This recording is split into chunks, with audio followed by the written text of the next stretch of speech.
Thank you for joining us. On our special show today, we have the world-famous actress, movie star, and best-selling author, Suzanne Somers. In addition to being a very successful businesswoman, she's involved in many causes, including health and research in systemic rejuvenation. Suzanne Somers will introduce Bill Faloon, the co-founder of Life Extension, following these messages.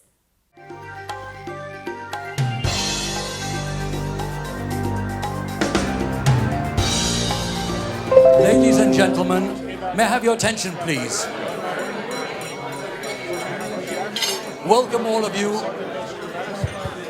Hope you can hear me. Ladies and gentlemen,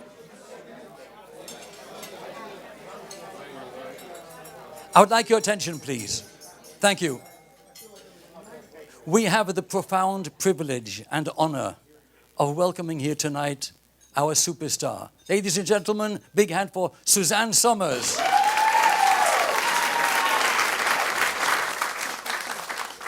What a nice introduction. Thank you. Thank you. Well, I might as well get up here. Thank you very much. That's very nice. This is incredible because there's a like-mindedness here that brought us all together in one place at the same time. And I've been so passionate about anti-aging, but not from the perspective of how you look so much as keeping your insides young. It's all about being healthy. Anybody who's not been healthy, anybody who knows anybody who's not healthy, this is not what you want. And when we look, as Bill Faloon often says, at the present paradigm of aging, which is frail, decrepit, and eventually one of the big three, heart disease, cancer, Alzheimer's, and then the final resting spot of the nursing home, I don't know a person who thinks that that's a great way to end up. So how do we not end up there? And if along the way you can not end up there and live this incredible life we're all living with a brain that's firing and bones that are strong and organs that are operating at optimum, that to me is real living. So we all are going to live longer than we've ever lived before, just the way it is. But what is the quality of that life? For the general public, the quality of that life is what I just described. Who wants that? If you're going to live a long life, you want life quality. That's why I've written so much about bioidentical hormones and putting back what we've lost in the aging process, essentially filling the tank. And having done this for the last 20 or so years, I don't need a single pharmaceutical drug. I sleep 8 hours a night.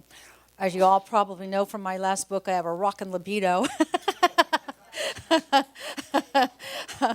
Why not? I have the time. The kids are out of the house. I've educated them. They're gone. Life is good.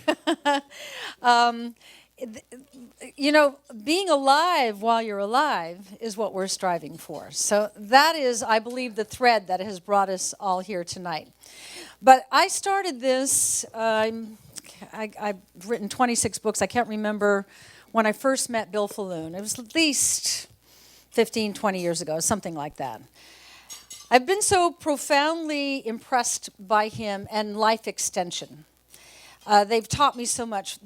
One of the great things that Life Extension does for me with every single one of my books, before I turn it over to my publisher, after we go through the editing process, I give it to the scientific advisory board at Life Extension, and my whole message is, don't let me be stupid. You're all the doctors, you're the scientists, I gather the information, I have the passion. Do not let me get caught, because if anything that I say in any of my books is challenged, I'm too easy to pick on. I played the dumbest woman in America on a show called Three's Company, and so I gotta be very careful of the information that I put out there. And so far, out of 26 books, I've never been challenged even once. I've been ridiculed, but not challenged.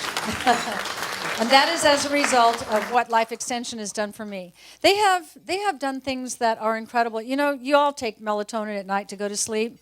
You wouldn't be taking melatonin if it wasn't for Life Extension. They were the first to get that approval. DHEA, which is just an extraordinary anti-aging hormone that nobody even knew about before Life Extension. CoQ10 You know, the drug companies that make statins hid in the drawer the information about CoQ10. The way I would describe it as a layperson is out of our 90 trillion cells, there's discrepancy. Some people say 70 trillion cells, some say 90 trillion cells. Somewhere in there is what a human being is. Let's say 80 trillion cells. Every single one of those cells has a membrane around it. That's made out of your essential fatty acids. In the center is the mitochondria. That's your energy center. But it's like a motorboat. If anyone ever had an outdoor boat, you have to pull that ripcord, right? Well, the ripcord is CoQ10. But what the statin manufacturers found, and they put it in the drawer, was they didn't want people to know that CoQ10 was missing from that.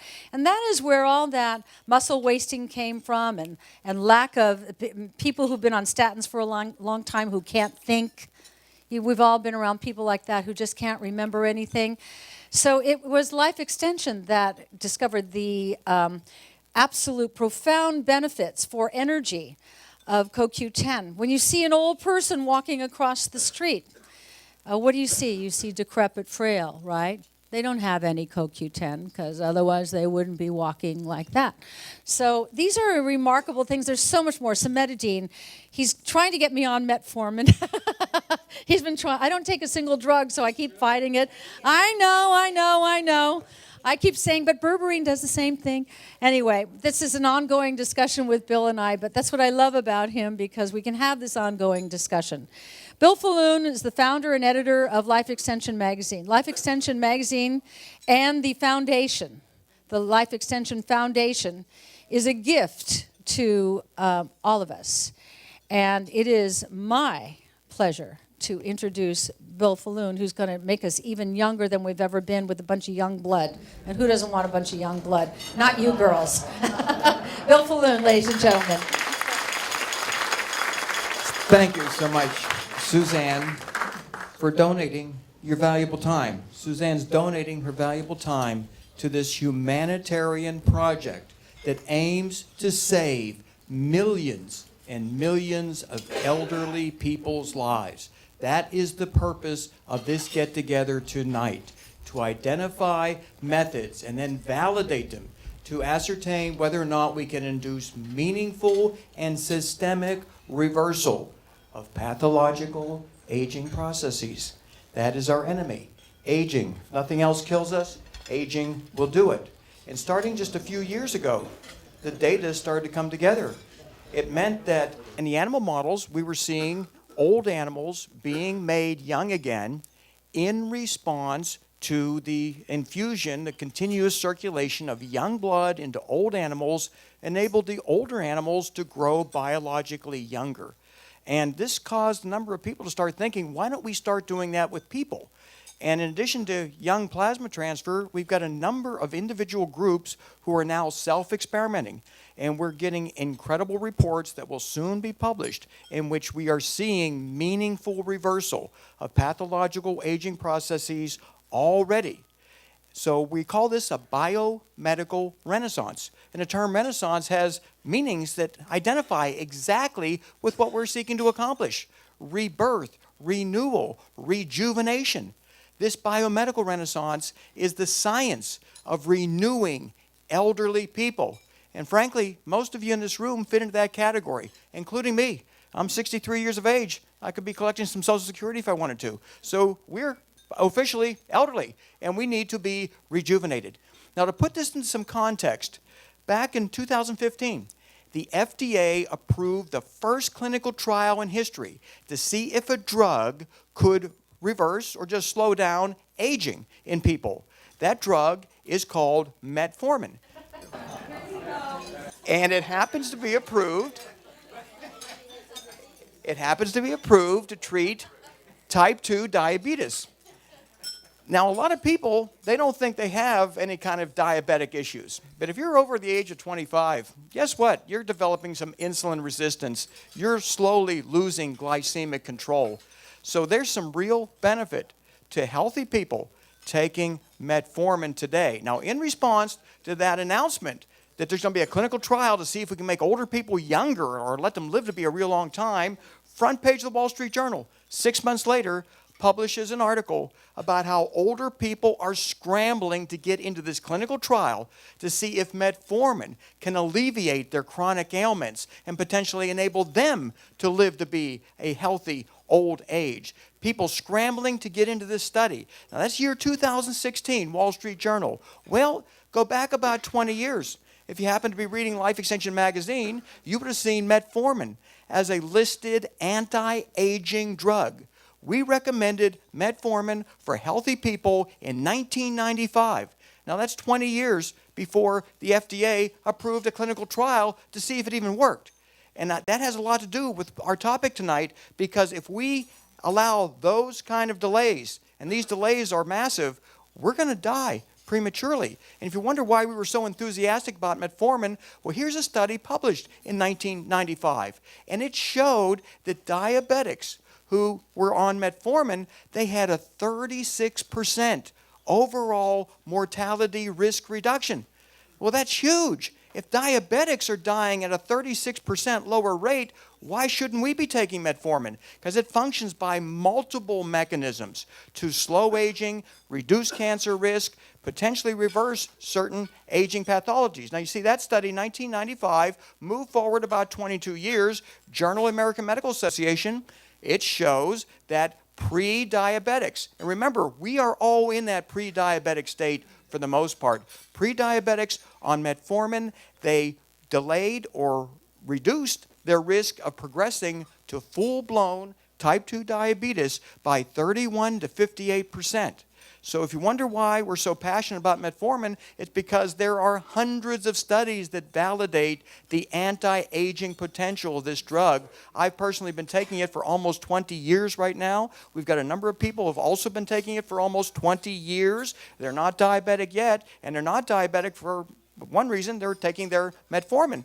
And you talk about some of the scariest diseases out there. You come back with a diagnosis of pancreatic cancer, you know you've got 6 months to a year and a half to live. That's assuming you get some decent chemotherapy, which is not particularly pleasant. But wouldn't it be terrible if the doctor happened to mention after he diagnosed your pancreatic cancer that had you been taking metformin, perhaps your risk would have been reduced, maybe by 62%? That's what the MD Anderson people found in diabetics who took metformin. They had a 62% reduced risk of pancreatic cancer. This is huge data. So if you wonder why we recommend metformin to virtually everybody, well, the data is rather compelling.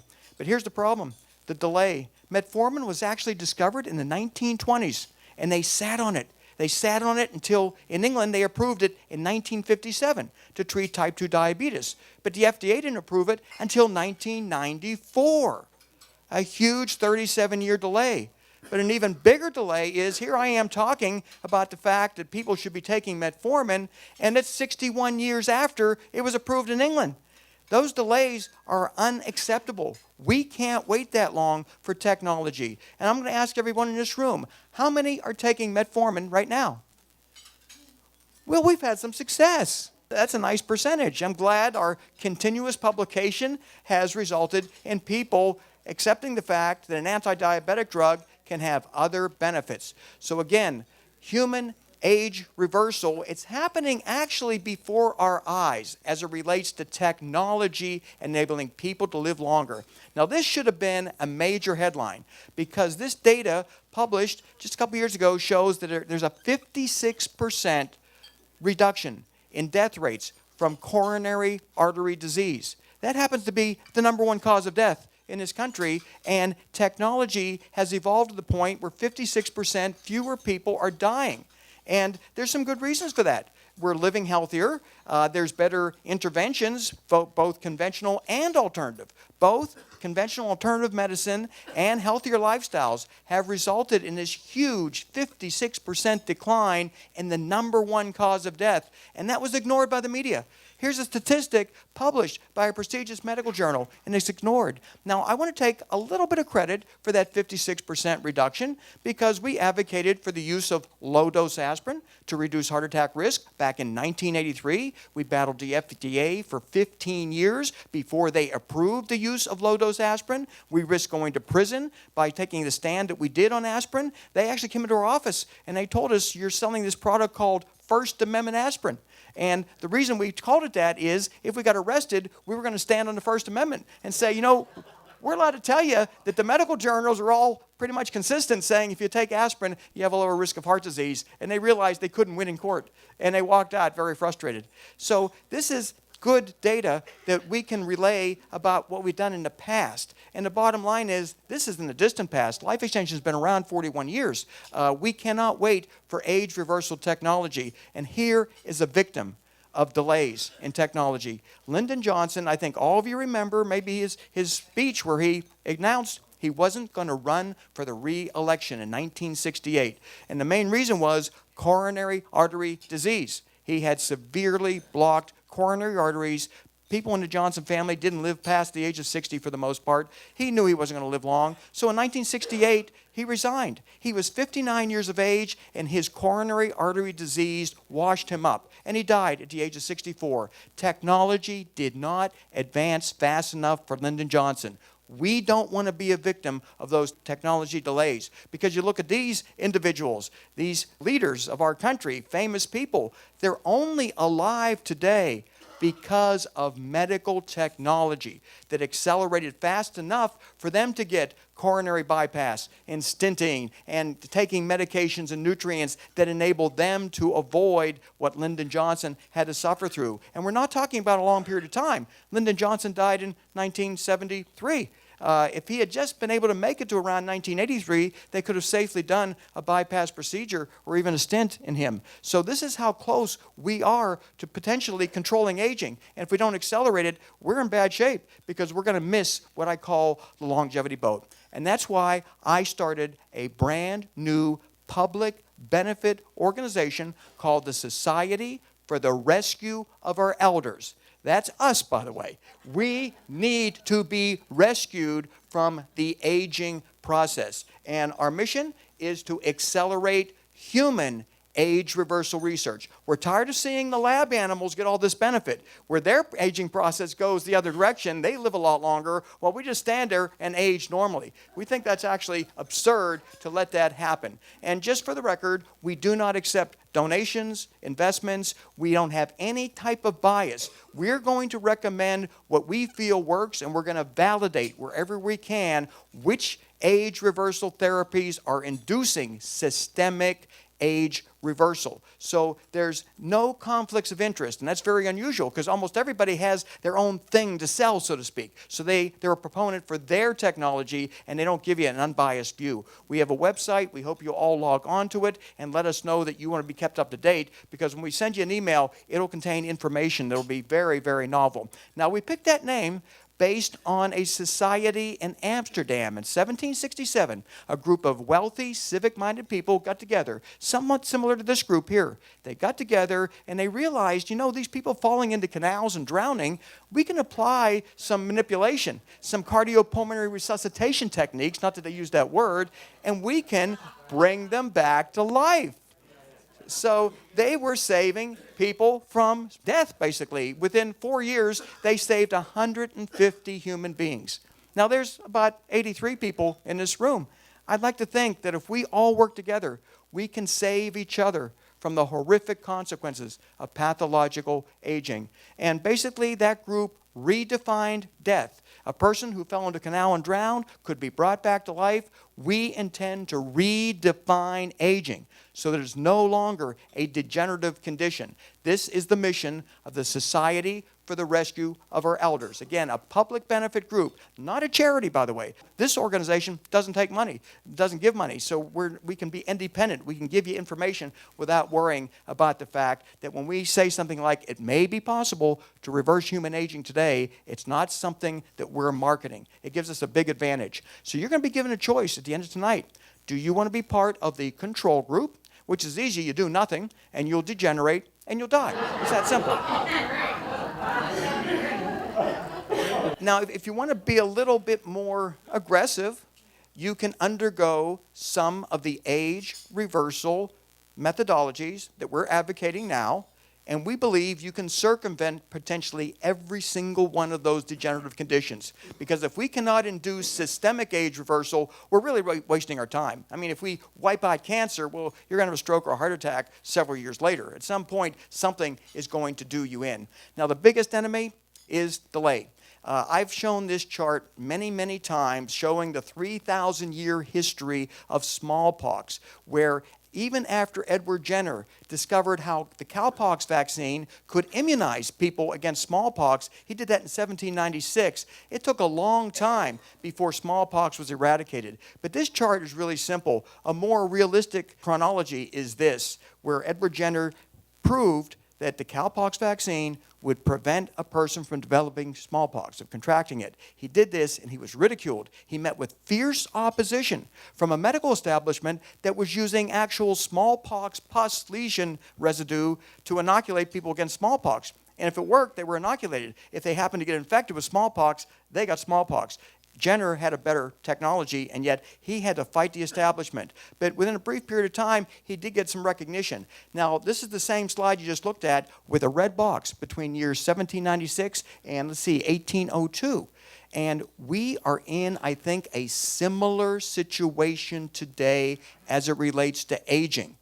We have demonstrated efficacy in the laboratory model. You're going to see very soon published efficacy in humans who are undergoing age reversal therapies. So we know we can intervene, and we know it's somewhat effective. It may be very effective. And the good news is we're getting support. We're getting more support than what Jenner did, actually, because people are more aware that when technology evolves, it means people live longer. But the bottom line is we can't delay. And this slide shocked me when I read the data. The fact that when I was born in 1954, there were still lots of people around the world dying of smallpox. Wow, 300 million people in the 20th century. We were all alive then, and yet people in other countries were dying of smallpox because it took that long to get universal vaccination around the world. And smallpox and aging have a couple different similarities, and here's where the one that fascinates me the most. When Edward Jenner discovered that cowpox could inoculate a person against smallpox, he didn't know viruses existed. Smallpox is a virus, but no one knew viruses or even bacteria back then existed. And yet he was able to eradicate smallpox wherever universal vaccination was implemented. Well, we're going to propose tonight a program where we use young, healthy plasma in an attempt to rejuvenate older people. Now, if we succeed, we may not know which constituents of that young plasma is enabling those old people to grow younger. But again, if we succeed, what's the difference? We've already discovered a modality, just like Jenner did with cowpox, to prevent people from getting smallpox. We hope we can prevent people from aging further and possibly reverse it. So that's the analogy that I like to use. And the great news is we know far more about pathological aging today than what Edward Jenner did about smallpox. He did not even know the viruses existed, and yet he got rid of it. We know so many underlying mechanisms, and everyone in this room, I believe, is taking some steps to circumvent those underlying mechanisms of pathological aging. But we do have to do more. And the media is paying attention to the underlying science. The front cover of Town & Country talked about people potentially living forever. I know that's a shock, immortality, but it's making it into the mainstream, and they were running headlines like this. And for a lot of the interventions that I'm going to talk about tonight, it does not cost a lot of money. But young plasma is not cheap. Young plasma costs lots and lots of money, so we need wealthy people in the beginning to self-fund their own research or the research of somebody else to make this technology advance. Now, the tech titans of Silicon Valley, they are pouring money into aging research. These are the visionaries who saw how technology could revolutionize the world. These visionaries are going to try to cure every single disease through the unique methodologies that they develop to advance international technology. And Google, their founders, have been able to set up a company. The sole mission is to find a cure for death. They're young billionaires. They realize the only thing that's going to stop their party is aging. and death. So they're putting money in with Ray Kurzweil heading it. They're seeking to find a way to eradicate aging. And Jeff Bezos putting money into the Mayo Clinic. Many other people are putting money into this study using senolytic drugs. That's an age reversal intervention that I'm not going to talk a whole lot about, but it has some real potential. CNN reporting on the fact that if you take a drug to remove the senescent cells in your body, you can potentially have a powerful rejuvenation effect. That drug is a leukemia drug, and it happens to have a side benefit, if you take it the right way, of getting rid of your senescent cells. So good research is going on, but I can tell you even better news, we've already done a pilot study on dasatinib, and we're going to have those results available in the next 2 or 3 months. We hope to have them published in the next 6 months. We're going to be able to recommend to everyone in this room to potentially get on a protocol with a drug called dasatinib. It's a leukemia drug, and leukemia patients have to take it every day. They have side effects, but if you take it the right way, you might purge your body of these senescent cells and not have the problem that other people do. Gates, he's putting money into Alzheimer's finally. He's finally looking at aging maybe as his own enemy, putting some money into that, and we're very happy with that. Craig Venter, he's famous for hoping to make the cure for aging a big business. We wish him all the luck in the world. I wish I could just go somewhere myself and pay some money and get my aging process taken care of, but I have to do this. I have to talk to other people who are just as interested as I am in making this happen. And the federal government, they're putting money into aging research. And it makes sense because Medicare is on the verge of insolvency.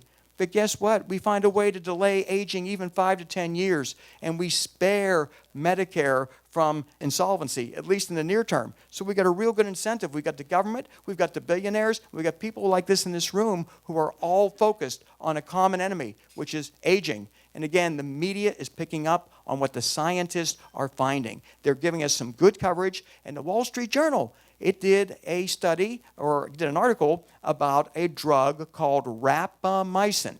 Rapamycin, to define it simply, is a super metformin. It works much more directly in a specific way to potentially reverse aging.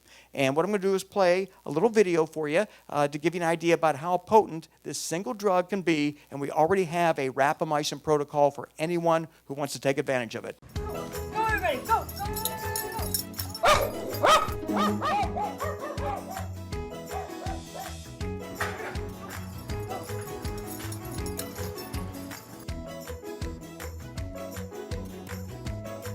You sit? Good boy.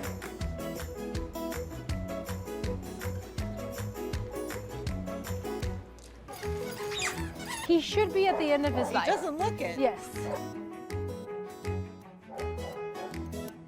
Before he started taking Rapamycin, how long would he run around for? After about 10 minutes of running and playing, he would get really tired, stop, and then his arthritis would kick in. And then he wouldn't walk for the next 2 or 3 days. And now how long will he run around for? An hour or two.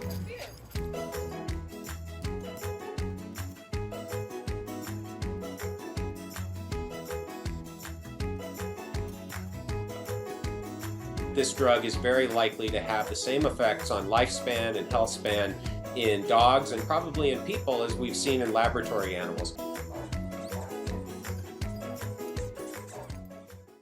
In response to those types of media reports and published scientific papers where animals are living 60% longer with just one drug, Rapamycin, just one drug, we are funding a study right now in Southern California where we're taking a group of elderly people, doing baseline measures of aging biomarkers, all kind of clinical measures to ascertain if Rapamycin over a 3 to 6 month period can reverse aging in people the way it did in those dogs. And some progressive medical doctors are prescribing Rapamycin, about 2 to 5 milligrams once a week. That's all you need to take of this Rapamycin drug.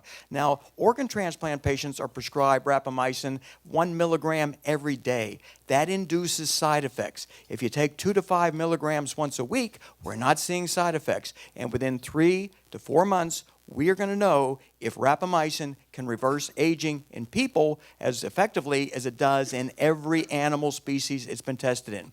And people at the Salk Institute, they were able to reverse aging in mice by manipulating just 4 genes, just 4 genes, they were able to make these mice behave younger, look younger, and live longer. We're taking that technology and we're funding research right now to transform that into a clinical protocol as rapidly as possible. Now, when I say we, it's pretty much me. If a study could be funded for under $100,000, I pretty much just write the check.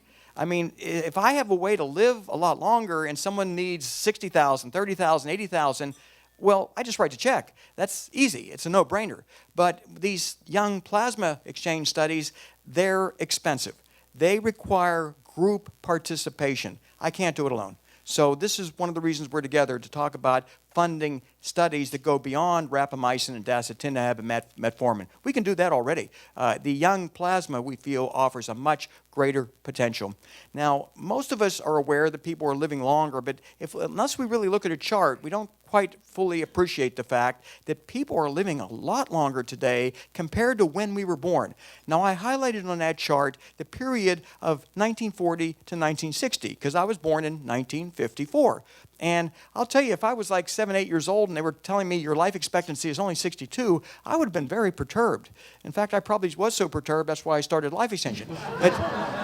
But nonetheless, if you look at the generation before that, 1900 to 1940, they only had a gradual increase of life expectancy to 55 years of age.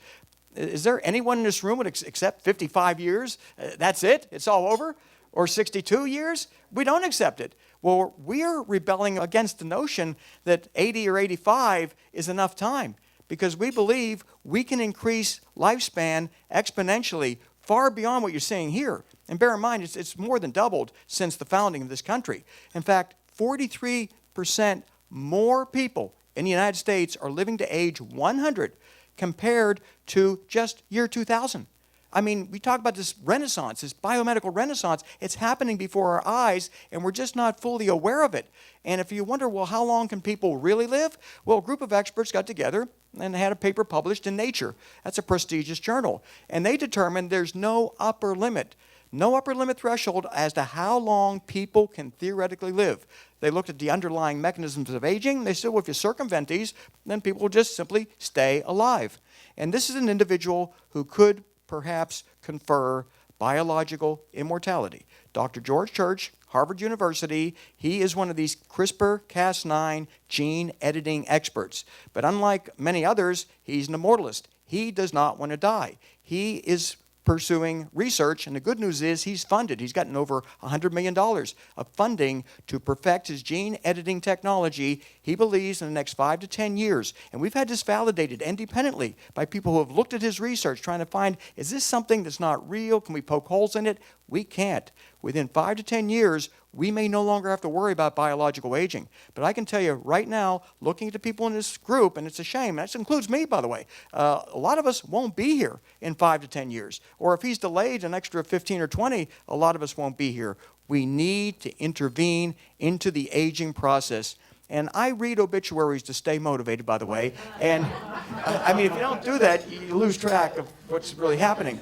And John Young, astronaut, very, very vital, fit individual. I mean, he was more fit and vital, physically fit and vital when he was in his 70s than I've probably ever been.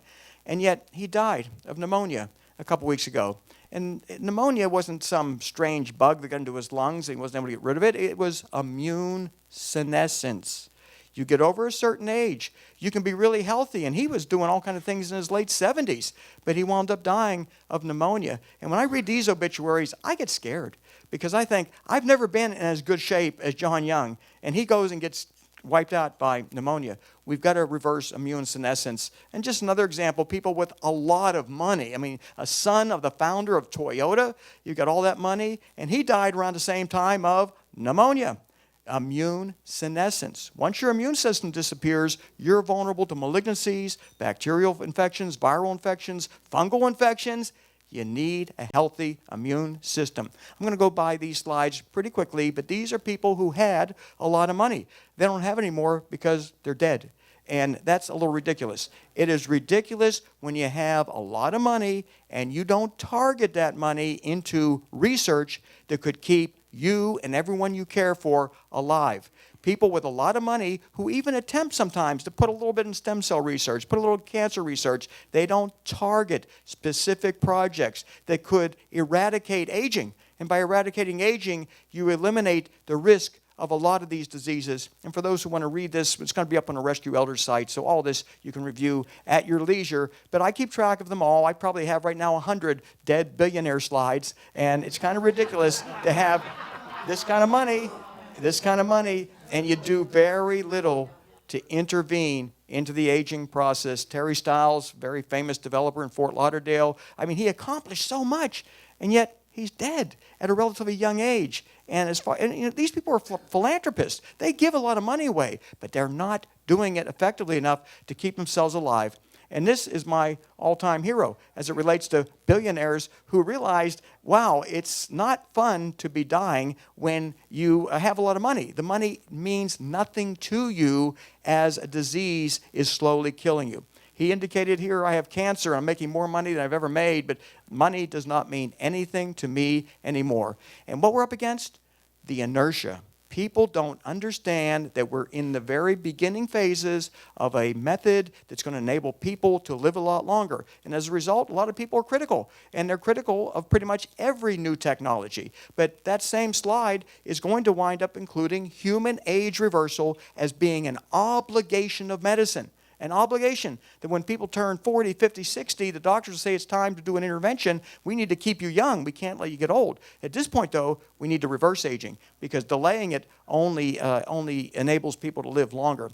Now, another historic analogy, and this one's really important, scurvy. If you remember your high school history books, it made it seem like, well, people were dying of it left and right. Then they found out if you ate some limes or lemons, well, you didn't get scurvy. And everything just went away as far as scurvy. That's not quite the case. 1497 is the first published evidence that eating limes or lemons could prevent or cure scurvy. It took a couple hundred years for them to do a clinical study to validate that limes and lemons really worked. And then a couple hundred years after that, they do another study and they find out it didn't work. Well, what's the real answer there? The fact is that study they did in 1870, they used oxidized lime juice. Oxidized lime juice doesn't have any vitamin C. So they were giving this oxidized lime juice to scurvy patients. It wasn't working, and they discredited the whole scurvy theory. And this is the risk we would take if we try to shortchange a research project. The young plasma exchange projects are expensive, but we're not taking shortcuts. We're going to be doing an incredible array of biomarkers to assess exactly what's going on because we really are in the same predicament with scurvy and aging. We could go down the wrong road very easily and come out and say everyone should do something and it may not be working. Or at the same time, discover something and not identify how well it's really working. So we need to fund research the proper way. So the technology that we are advocating for tonight is young plasma exchange. Because when young blood is circulated into old animals, well, the old animals grow younger. And this was published in Nature in 2015, essentially a review of all the published literature on parabiosis. That's the circulation of young blood into old animals. And all these studies came up with the same conclusion, that young blood was enabling older animals to live longer. And that generated media attention. The Washington Post said, well, you're doing this in the animals, why aren't we testing this in people? And a number of other individuals started to wonder, why aren't we testing young, healthy plasma in older people? Harvard, Brigham and Women's, Cambridge, a number of leading institutions are investigating this. But that's not good enough for us. We cannot wait for bureaucratic delays to advance this science. It's got to be advanced right now. Johnson & Johnson put $50 million into a study to see if young plasma can treat Alzheimer's. And again, if it does work, it's going to take 5 to 10 years before it ever comes out. We can't wait. We don't have 5 or 10 years for the most part. And this study was really fascinating. And this was something that the scientists did just for the heck of it, which is a good way of doing research, by the way, just for the heck of it. They took blood from healthy teenagers, was put into old mice over a short period of time. And that blood rejuvenated the old mice. And as we grow older, our brains shrink. And that atrophy creates a lot of the neurological conditions we have. And guess what? The young plasma generated new brain cells in old animals. And that was young human plasma being injected for a short period of time into old mice. I'm going to play you another video on this study, which is really fascinating. Right now, a lot of Bay Area geniuses are focused on solving one of the greatest mysteries of life, aging. One company is hot on the trail of an answer. Only on 5 tonight, Juliette Goodrich reports scientists may have found a real fountain of youth, one that can repair aging brains in plasma from young blood. Think fountain of youth, but with a twist. What's flowing through the veins of young people may help restore old aging brains. Neuroscientist Carolee Nikolic. The very first reaction, I think, in all of us was skepticism. Nikolic heads up Alkahest, a biotech company in San Carlos. He says plasma contains thousands of proteins that do different jobs. But when his colleagues analyzed plasma samples donated by the young and old alike, they were astonished. We have actually now for the first time discovered that there are hundreds of proteins that change with aging. Young plasma is awash in special proteins that rejuvenate tissues. But as we age, they're replaced by damaging inflammatory ones. So the scientists did a simple experiment with some very old mice. We've sped up the video for time. In a special maze that measures learning and memory, old mice have a tough time remembering how to get out. They're stuck exploring dead ends and making lots of navigational errors. But when injected with young human plasma, these old mice head directly to the exit without making a mistake. Not only that, their brains have changed. It's pretty dramatic. Those green dots? Newborn neurons, freshly sprouted in a part of the brain critical for memory and learning. We do our treatment, we see a doubling of that. At Stanford University, Alkahest has now launched the first controlled clinical study of young plasma in humans. It involves 18 people with mild or moderate Alzheimer's disease. The final results will come at the end of the year. If the trial proves safe, then a second study with more patients and a bigger dose. If the treatment eventually proves successful, the hope, by growing healthy new neurons, the brain may clear itself. We are reducing this inflammatory process in the brain. Reversing aging in animals with a technology that we can incorporate in people today. And not only are they doing it with those scientific measures, but the animals are behaving younger. And I think that's something we'd all like to do. It would be nice to get a report card saying, you know, your telomeres are now lengthened, your DNA methylation patterns have been restored to a youthful level, your glucose is back down to 70, you are like perfect. But you're going to say, well, I want to feel it. And the bottom line is these mice behaved like younger ones. They're scrambling around a cage, probably looking to have sex, do all kind of fun things, and that's something that we all want.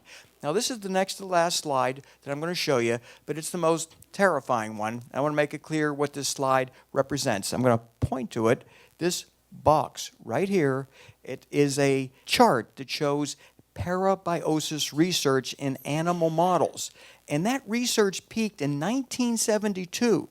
They were doing study after study showing that young blood rejuvenated old animals, and then starting around 1972, the research fell off the cliff.